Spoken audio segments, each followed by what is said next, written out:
Welcome back to another episode of Up Until Now. I am your host, Kristen Hallinan, and I am here with our guest today, Rachel D. Baker. I am thrilled that she is with us. If you do not know Rachel, she is a speaker, coach, and author who is obsessed with helping women reclaim their time and sanity. As a chronic pain and illness warrior, special needs mom, and woman with ADHD, Rachel deeply understands the battle of doing all the things for everyone else while trying to keep your head above water. Now she shares sanity saving strategies, resources, and scriptures through her podcast. How's all that working for you? Encouraging women to create some breathing room in this one and only life. Her encouragement and sass cut through the fluff and speak directly to the hearts of overwhelmed women with a mix of humor, vulnerability, and no nonsense truths. Rachel, I am so glad you are here. Hello, thank you so much for having me. I love every time we have a conversation. I just feel so excited and blessed afterwards. So thank you Oh. for inviting me. That means so much. Thank you. We met at the Go Getter Girls Getaway up in the Smoky Mountains and Yes. very quickly found out how much we had in common. I Yes. think, traded Marco Polos for a week or so, like, and this. And we just could not believe how much our lives have been parallel. So that's been really fun.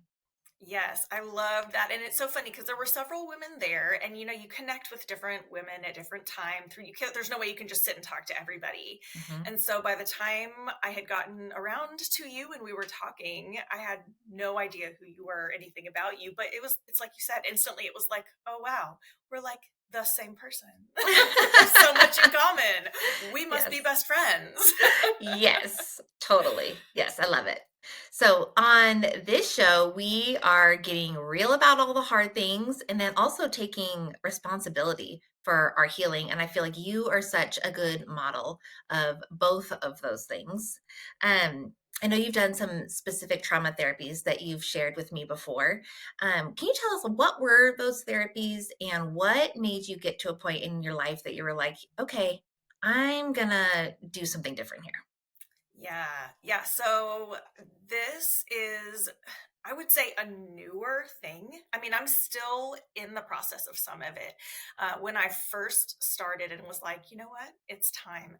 I was dealing with a lot of, I would say, anger. I was just really angry all the time. And I finally had become self aware enough to realize I was getting angry at things.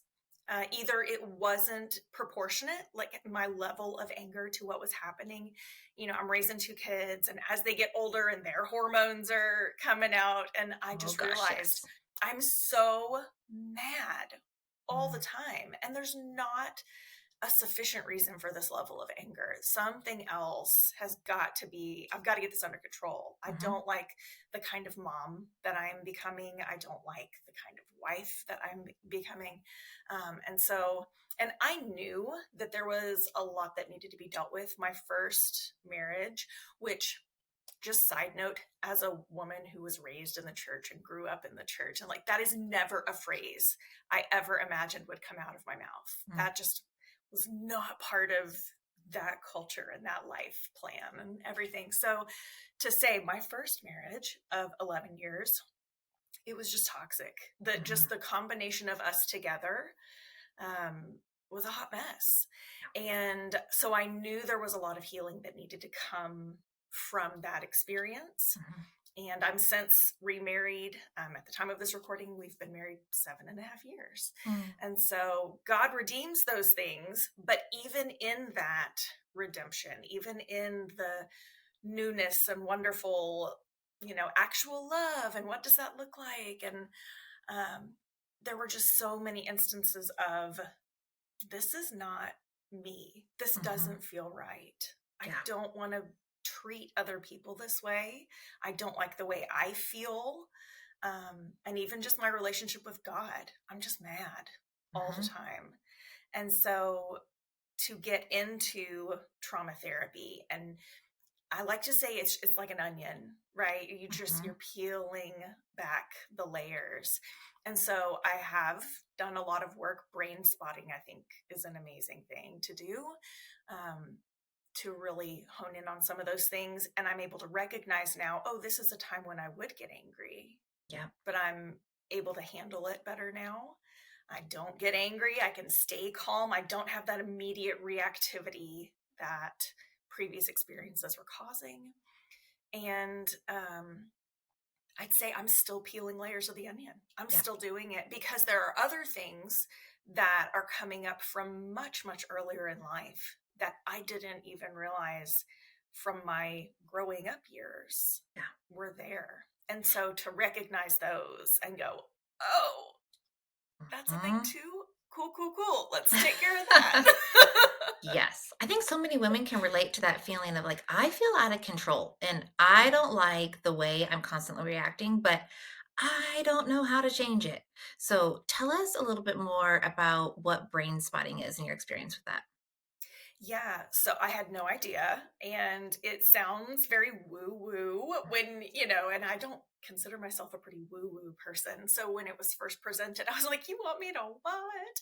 Um, but really, the way that we started, I had a particular scenario that week that had happened with one of my children, and so I was told, just think of their face in that moment, the feeling that you have, and there are strategies to it as far as like look here, and then if you look up, it makes your emotions go this way, and you look down. I mean, it's so odd. And there were Mhm. post-it notes involved, like it was a very Okay. specific strategy as far as the movement of your eyes and focusing on the situation that really triggered you. And I do not understand the science behind it, but I love learning more about it. And I know you've studied and shared a lot of that.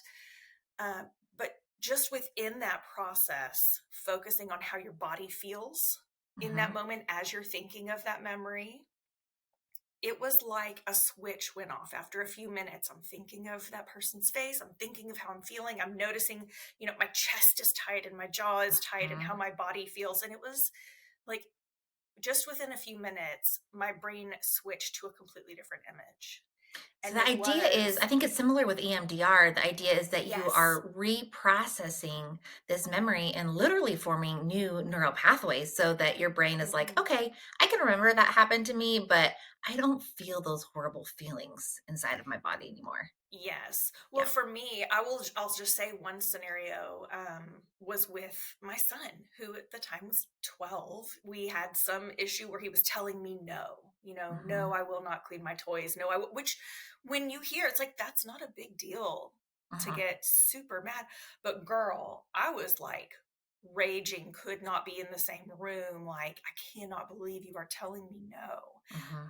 And there's so much beneath that. But when I did brain spotting for that specific event, as I'm like feeling the feels physically in my Hmm. body and focusing on that, I just instantly switched. And it was an image of a scenario with my ex husband. Mm. And he suffered with severe clinical depression and was addicted to video games.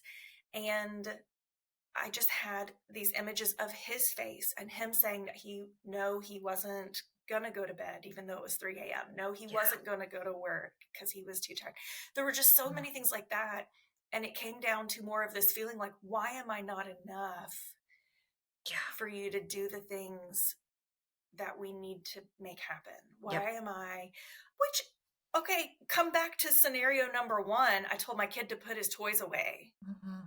None of that has anything to do with No. my kid putting his toys away.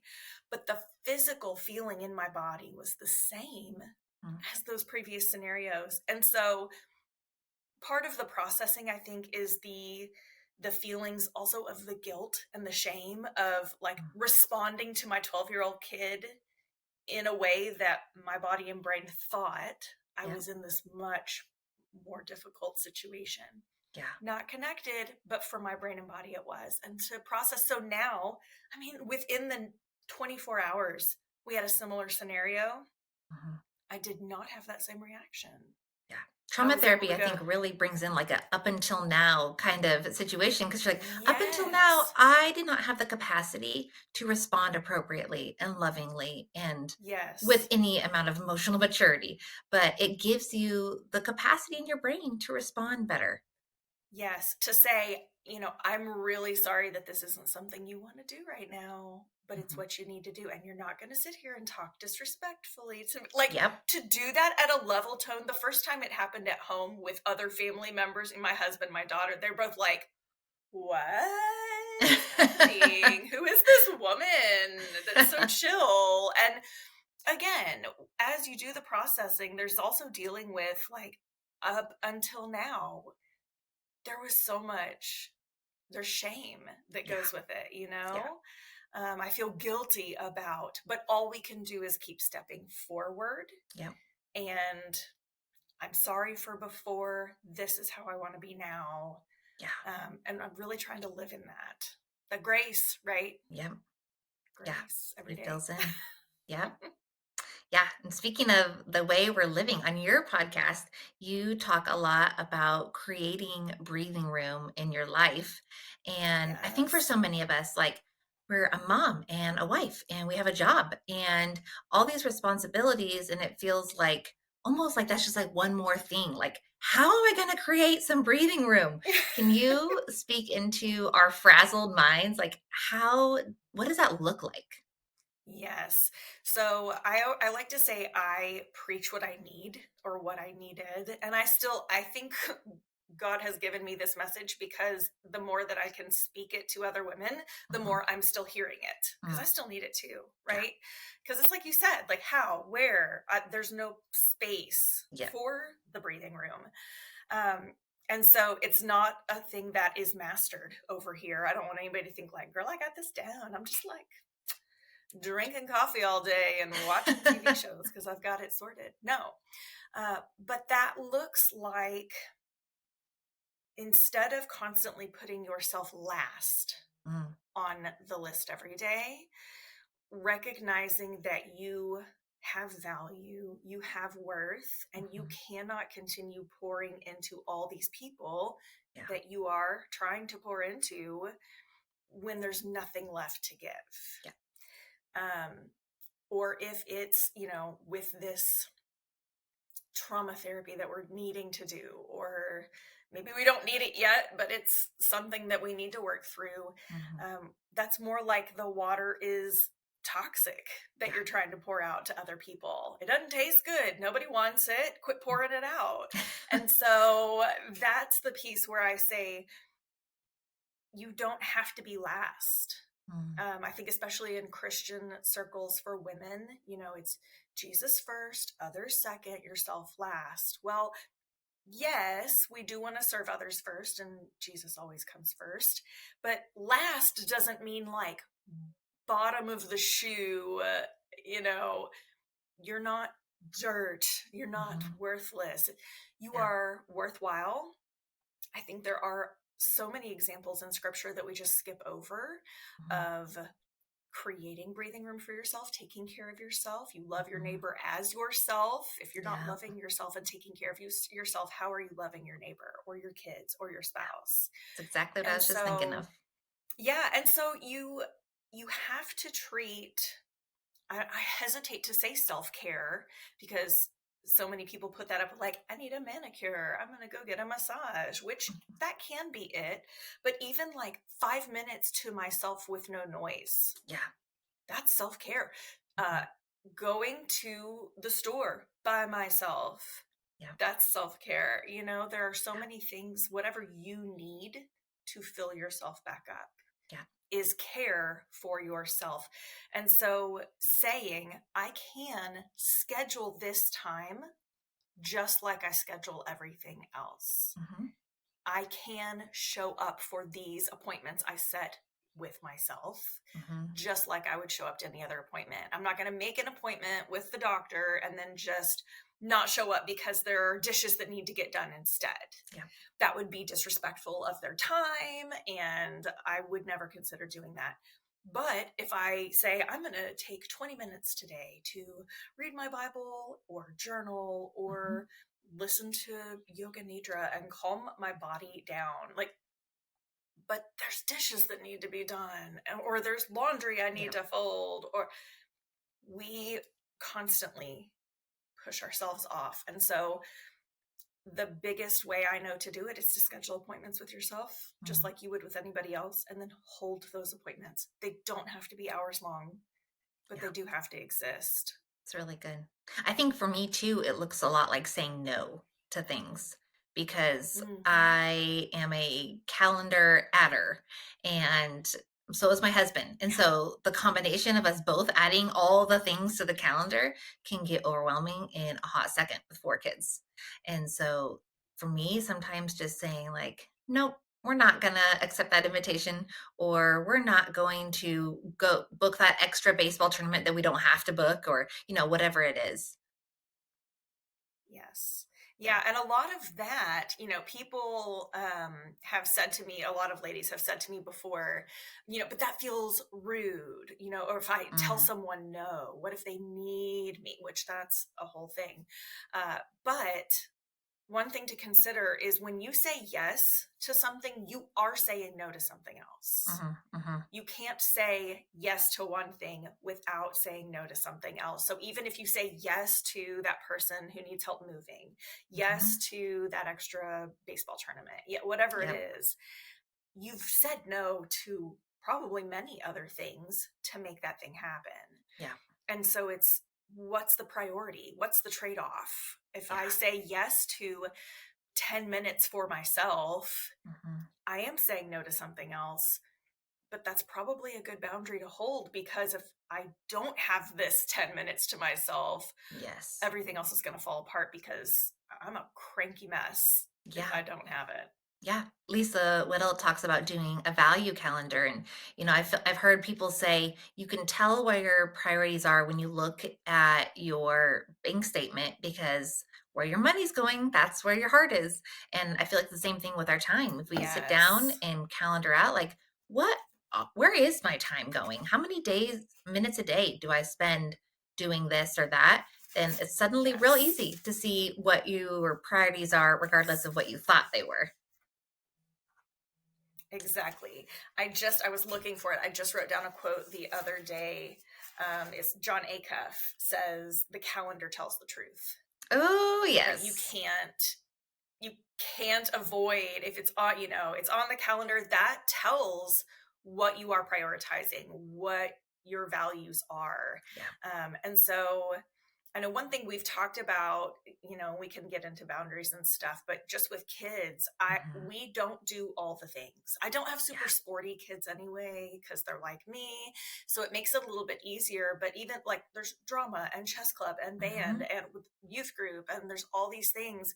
We're very particular about what goes on our calendar, not because we don't want to do good things, but because if we go 24/7, everybody's tired, everybody's cranky, everybody's burned out. Because this is true for kids too. Yeah.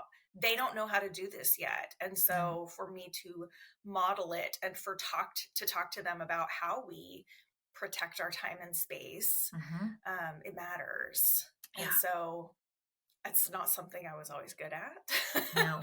And we still do, try to figure it out as we go. But it's something that I want them to have down earlier than I did, right? As far as managing Yeah. their time well and being clear about what their focus, what their priorities are.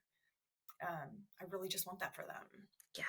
I'll admit that having 4 kids, we struggle with this big time because we let them each just do one activity, and then all of a sudden our calendar is like overflowing. So Yeah. we've been practicing a lot lately saying no to extra sleepovers and things like that, because Hmm. they need their sleep and we need Yep. family time, and That's they so need time hard. to sit in their room But and read a book you're right. and It's just so decompress all by important. themselves. And so kind of forcing them to figure out these patterns early on, I feel like we're trying. Yep. Yeah. I know for many women, the guilt of, quote unquote self-care overrides sometimes our ability to do it. But you actually talk about that Jesus had something to say about rest. What Yes. did he say about rest? Yeah. Well, it's all over the place. Two two places that I look at. One is straight from Jesus, and one is an example with Jesus. But the very first chapter of Mark, You see they go right into ministry and right into, Jesus being with people. And in Mark 1, I think it's verse 35, he very intentionally, early in the morning, goes out to a solitary place to Mm. pray. And for me, that just reinforces how important it is that we take time away to spend with God on our own. It's kind of this idea of withdrawing Mhm. to return. He's not withdrawing because Mm. That's good. he's mad, he doesn't want to be with people. He's intentionally setting out on his own, Mhm. withdrawing from all the things, Yep. which I know many women understand, doing all the things, but it's so that he can return. He's Mhm. had that time with his father. He's had that time in the quiet to gather his thoughts, Mhm. to reflect, review, come back Yep. with a chill vibe. You know what I'm saying? Like, how Yes. often do you walk into the room of your whatever room of your house with a chill vibe? Like, I've Mhm. got this. Let's go. Yeah. That Not is often. generally not the state of being. Yes. Yep. And so I love that example of, and that's just one. That's one of many within the Mhm. Gospels where it talks about Jesus withdrew. Jesus went off to a solitary place. And a lot of it is early in the morning, which I know is like a struggle bus thing for a lot of women. Like, I can't get up any earlier. But I Mhm. think the point is that we withdraw so that we can return. And if you are in the ministry space, you don't want to spend so much time working for God that you're Mm. not spending time with God. It Yeah. feels like we're with God all the time when we're talking about it, but if you're not taking that time apart, just the two of you, that connection point probably isn't what it ought to be. And this is me preaching to myself. Yeah. And so the silence, the solitude, I think it's a cleansing Mhm. thing. It opens us up to the voice of God because we don't have all these other voices coming at us at that Yeah. time. Mhm. And so the other example I think of is in Luke 10 when Mary and Martha are with Jesus. Mm. And the thing we hear about most is like Mary's listening and Martha's running around trying to get Yep. everything. I'm like, Lord, aren't you going to tell her to come help me? And, Yep. you know, I've always heard it as kind of a shaming thing. Like, well, Yeah. Mary's listening. Why are you working so hard? And Mhm. um, this idea that I love, though, it's not that one was doing better than the other because each was serving and doing in a different Mhm. way. They were both trying to please God in their own way. Yeah. But the thing I notice about Mary is that she is giving Jesus her undivided attention. Yeah. She could be up and helping and serving and doing and all the things that Martha's doing. But the point that Jesus is making, I think, is that, like, that's all great, but I'm here right now Mhm. and she's giving me her undivided attention. Yeah. Give it a try. Yeah. Because we are multitaskers Yes. and it doesn't work that way. It's a clarity on what's most important. Hmm. Yeah. Yeah. And so I think we do have that example from Jesus himself, and then just Mhm. his words in that moment of, she's doing what's needed right now. Yeah. And it's a thing that's needed. I think would Totally. be the takeaway there. Yes. Yeah. You are a time management and clarity coach, which Yes, I am ma'am. obsessed with because I have actually not heard of anyone else specializing in exactly this. And I feel like just in my everyday conversations with you, you are so good at getting down to what is most important. Talk to us about what you do as a clarity coach.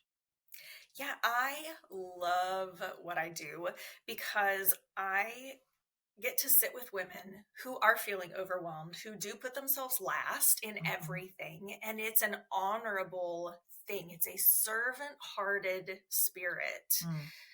Mm. But it is this sense of, number one, when you say, like, well, what is your calling? What do you feel called to do?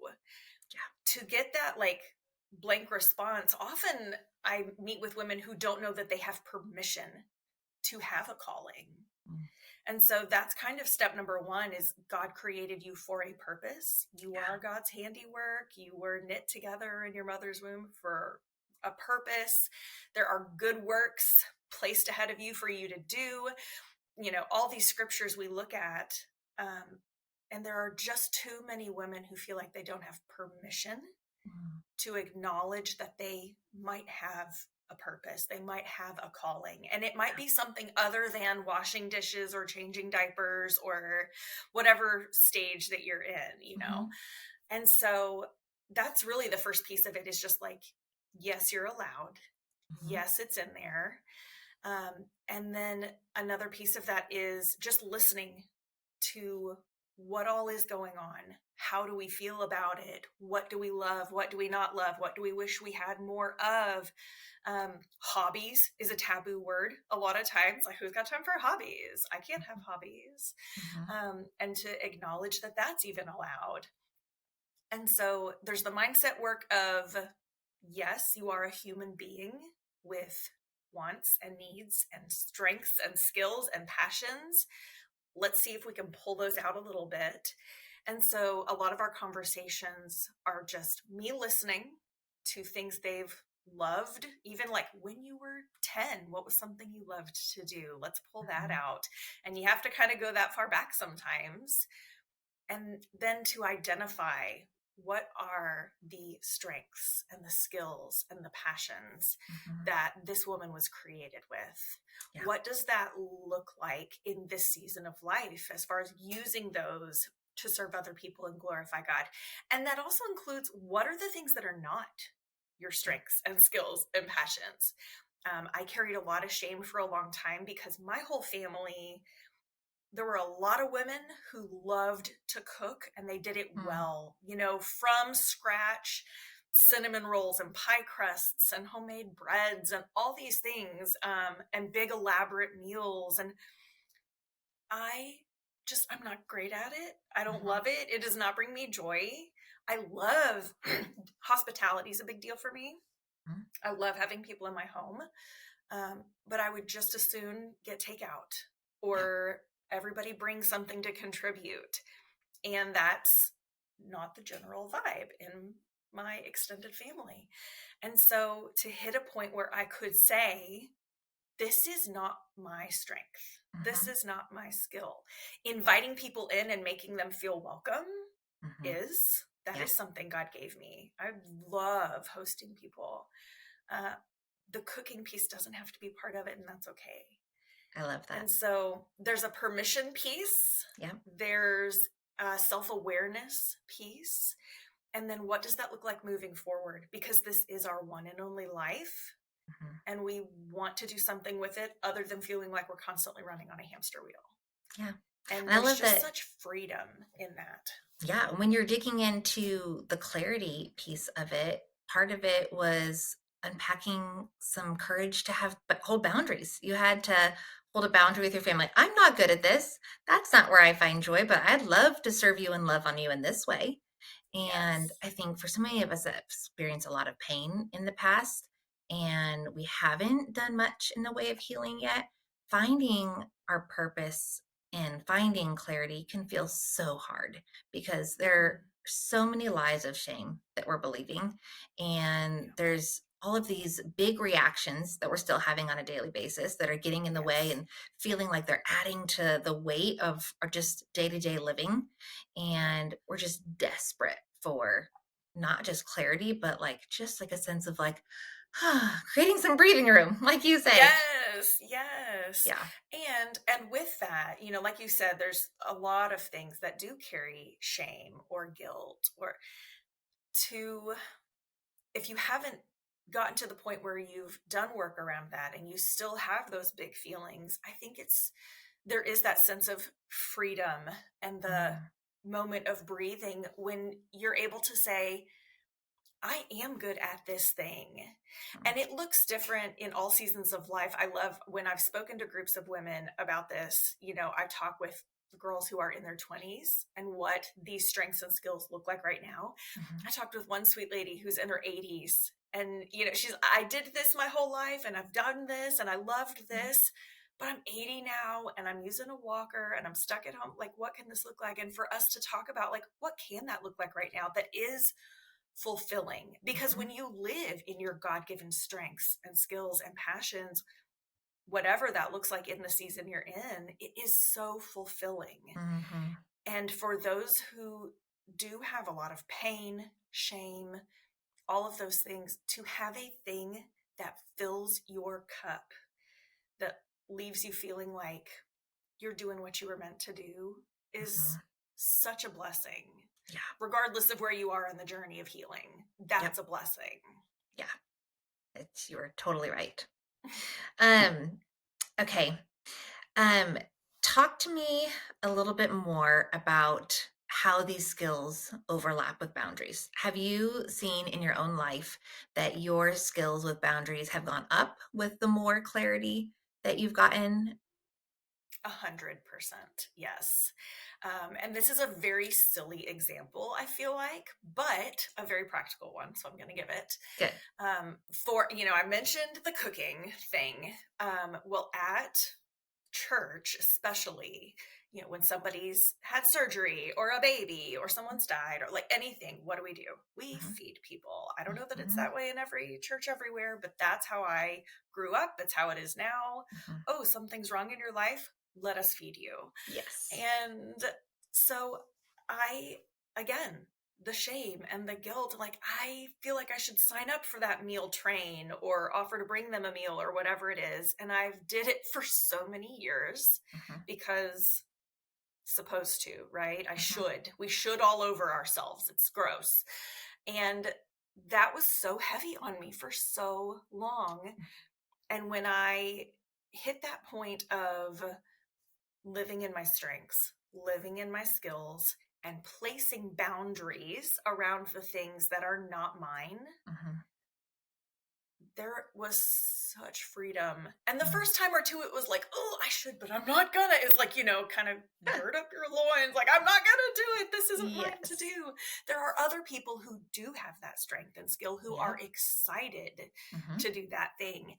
And if I step in and it is not my thing and I'm anxious and hate it, and Mhm. not only am I putting myself in a position I don't want to be in, but I have taken that opportunity from someone else Right. who could do it and do it well, and it would fill their cup. Mhm. So to have those things, and I need the reminders, um, but to have those things in mind makes it a little easier, I think, to Mhm. place those boundaries. So now I'll just, like, when that meal train email goes out for somebody, I pray for them. I can send them a card or give them a phone call. Mhm. I can offer to come, whatever it is that is mine. Yeah. I can offer those things.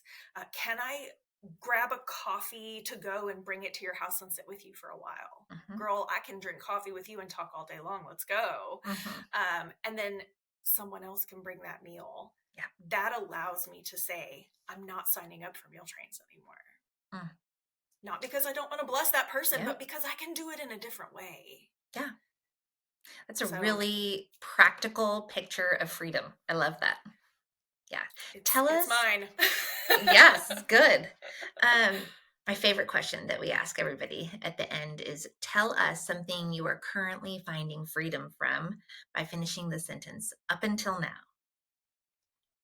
Up until now, I have felt so much guilt and shame when my health or my personal life would get in the way of me showing up at church or showing up for social events, contributing in a way I felt like I should. Hmm. There's that should again. Yeah. But now, knowing that I am allowed to listen to my body with autoimmune diseases that I have, Yeah. knowing that I am allowed to care for myself, Mhm. and that it's not up to me to fulfill all the shoulds for Yes. everybody else. Um, there is still, I want to like be vulnerable about it. There's still Hmm. sadness Yeah. If I wake up on a Sunday morning, like I did this last week with a throbbing headache and everything hurts from my rheumatoid arthritis and I can't get out of bed to get to church, Mhm. up until now, I might still drag my butt out of bed and make myself go and be miserable the whole time I'm there. And I'm no good to anybody. And I can't focus on what's being said or sung or prayed, Mhm. but should. Um, Now, when I listen to my body and rest, there is freedom in knowing it's okay. And I'm then able to care for others later that day or even the next day instead of being bedridden for 3 days in a row Yeah. because I followed through with the should and listened to the guilt and Mhm. shame. Yeah. That's really So good. just that having that self-awareness and Mhm. love for self, Yeah. I think. I love that you differentiated between feeling guilty and feeling sad about it because we don't mean, I think that's really, I always think of guilt as can be from God. It's like a little check engine light, like, hey, pay attention to this. Maybe if there's some sin involved. But sin or shame is when that's not from God. That's the devil telling us that we are bad and we are Mm-hmm. less than. And so I think when that shame flares up, to recognize like it's still okay for me to be sad, even though I am combating this shame. Like there's still an element of sadness in it, and I can just Right. embrace that. And then at the same time, it's also true that I need to care myself for myself in this way, just holding those two truths at once. Yes, It's and really it good. it does feel hard. It feels so conflicting. It feels like I must be doing something wrong to have an unpleasant feeling. But I think Hmm. it's that way, and I think that's an important distinction to make, especially you talk about with your kids. Like we're doing so many things, we're not going to be able to do the sleepover. Like there's a sadness that comes with that Hmm. not doing, but I am caring for myself because I need sleep to be healthy. I Yeah. don't want to, maybe it's right before Thanksgiving break. Well, I don't want to not sleep enough and then I get sick and then I'm Hmm. miserable over Thanksgiving break. There's like this cascading effect. Yeah. And so for us to be able to recognize that ourselves, I think also pours that truth into our kids that it's okay to Yes. feel sad, to Hmm. set boundaries, but also feel sad about them. But also we have to take care of ourselves and of those in our lives. Hmm. Yeah. And I think that's it's a little bit of a tangent, but it's a great I don't know another phrase besides like addiction buster when we can feel some sadness and sit in that and be okay and not just be quickly looking for something to cover that up and make us feel okay immediately. I Yes. think that is such an unheard of skill nowadays that kids are not learning. But if they can see that modeled and we can help them sit in their own sadness a little bit and Hmm. know that they're still safe and okay, um, Yes. what a Yeah, game changer that'd be for them as grown-ups. yeah, well, and I just saw something the other day, and it's funny that you just mentioned, feeling the feelings.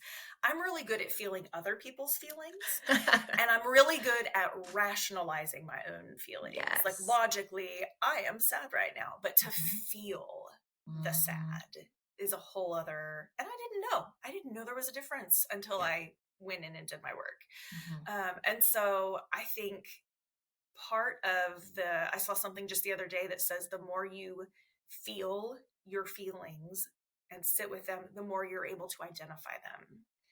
And I Mm. think that's so accurate because, eventually if you're avoiding them or rationalizing through Yeah. them, and same for our kids, it just all feels gross. Yeah. This feels gross and yuck and I don't like it, whatever it is. I Yeah. would Make like it for it stop. to go away. Right. I think I'll just eat instead. Yeah. I'm a big emotional eater.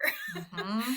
And so to sit with the feeling instead of stuffing the feeling down with whatever food Yeah. of choice at the moment is a big deal and Mhm. not always enjoyable, but super helpful, Yeah. obnoxiously. So rudely. Rude. Yes. Oh, it has been such a pleasure to talk with you. Thank you for just being vulnerable and sharing your wisdom with us. Where can people find you if they are interested in time management and clarity coaching and find your podcast and find you online? Where can we find you? Yeah, well, everything is accessible over on my website, which Okay. is racheldbaker.com. And I hang out, I'd say mostly on Instagram. I love connecting with people in the direct messages. So it's rachel.d.baker. Please come find me. Um, I love what I do. I get to work with the most amazing women. And the joy for me is they don't even know how amazing they are yet. And we Mm, get to chat and go through it all. And throughout the process, it's this realization like I am amazing. I'm friggin' amazing. This is great. And I just love that process. So if there's someone who's looking for that, I would love to have those moments yeah, with that's them. awesome. Thank you, friend. Yeah, thank you.